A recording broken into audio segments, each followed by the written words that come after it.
Explain JVM architecture. JVM stands for Java Virtual Machine. JVM is the layered structure architecture which is responsible for execution of Java code. JVM architecture includes components that are class loader subsystem, runtime area, execution engine, and Java native interface. Class loader subsystem. In class loader subsystem we have three phases which are loading, linking, and initialization. 1. Loading. In loading we have three types of loaders that are application class loader, extension class loader, and bootstrap class loader. Application class loader. The work of application class loader is to load all the user-created classes into the JVM. Extension class loader. Work of extension class loader is to load all the JAV files. Bootstrap class loader. Work of bootstrap class loader is to load all the predefined classes into the JVM. 2. Linking. In linking phase we have three phases: verify, prepare and resolve. Verify.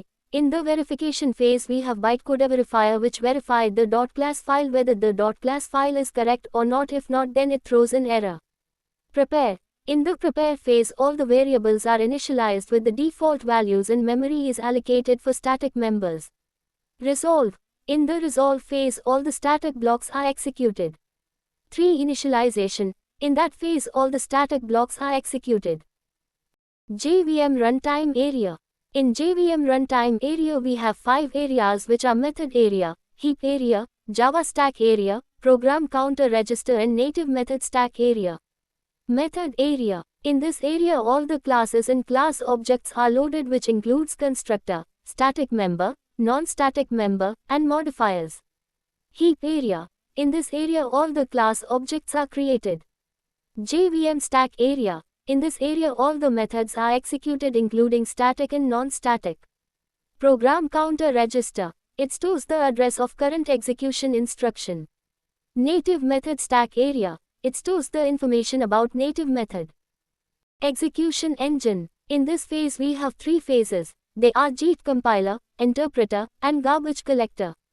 JIT compiler. It is used to increase the efficiency of the interpreter. It helps the interpreter to boost up the compilation process. Interpreter. It interprets the code line by line and then executes. The disadvantage of interpreter is if we get an error in line 8 after solving that error it again compiles the code from line number 1 so it takes time. Garbage collector. It is an automatic memory management process which destroys the unreferenced object from the heap area and allocates the memory for another object. Java native interface. It is a collection of native libraries required for execution of native methods which is written in another language like C and C++. Thanks for watching. That's it for today. If this helped you, like the video, share it with your friends and save it for later. Follow Learn Java Daily for more easy Java concepts.